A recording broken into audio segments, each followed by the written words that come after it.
Josh, thanks for joining us for this Exec to Exec. Today we're going to talk about virtualization, and it's been in the news. It's been all the buzz lately at Red Hat Summit. It was huge. Give me a little context and ideas around why virtualization is so important and what it even is. What does it do?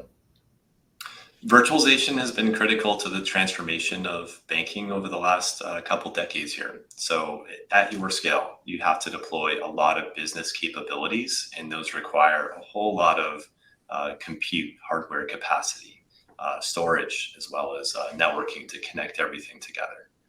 And so virtualization has disconnected us from the actual physical hardware that's sitting in your data centers and allows you to provide what looks like a full virtual machine or a full computer, but be able to more dynamically change the scale or speed or resilience of those on demand. And so, to save costs, you need to make sure that the capacity that you have for a machine is scaled to exactly what it needs, and you right size to the application. And as more transactions get processed, more customers get onboarded, you have to scale those up or scale them with more instances and more copies side by side as well.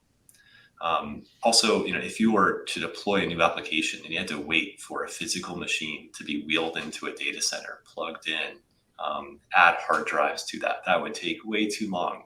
So virtualization really helps the ability to dynamically attach, a lot of times with self-service from the application owners to the exact amount of capacity that they need at any given point in time. Now, again, virtualization, I'm sure you know about it. It's been around for 20 years. Virtualization is becoming new again with the advent of cloud and Red Hat's taking such as OpenShift Virtualization, a leading stance in how to deploy and deal with virtualization in new ways and blend it in with the new cloud paradigms as well. So excited to talk to you more about that.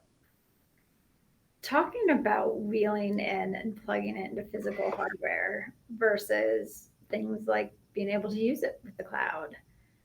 Sounds like a lot of cost implications and time investments in people. What are some of the other savings folks can get by going with this route? I would certainly say that virtualization has added a lot of various components that end up in providing a lot of new costs in providing virtualization at your scale of a major bank or other financial firm or even across other industries. But the technical debt that's built up over the last 20 years and all the automation they've had to continue to maintain, and how long it takes to change that for the new paradigms, especially that as AI and data becomes more central to every system.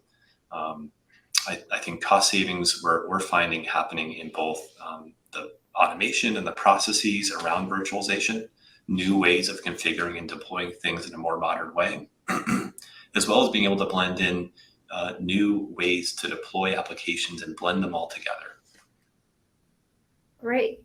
Talking through how you blend them together and some other tips and tricks. Always one of my favorite things is to learn from other people and other people's mistakes and what they've done well.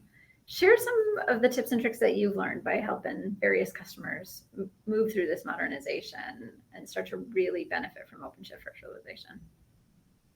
Well, I think you have to look at it from an impact perspective. You can't just start with let's build a new infrastructure and then expect people to come as well.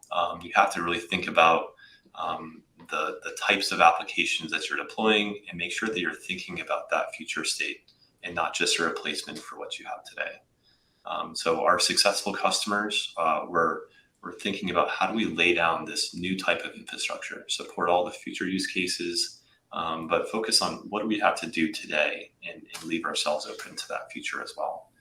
You have to consider everything from how are you going to blend in with your traditional estate, provide all the security and resilience that you do today, as well as the self-service ability for people to gain access to these virtual machines. And we certainly found that we can make it automated and actually faster to deploy using our technologies and these more modern approaches that, again, drive you the cost savings, the speed and agility you're looking for, and the resilience at your scale too. Fantastic. How can folks get started? Talk to your Red Hat representative. Certainly look at what Red Hat is doing in the virtualization space and a roadmap. Understand how Red Hat is different than some other providers, and forward looking in a number of ways as well.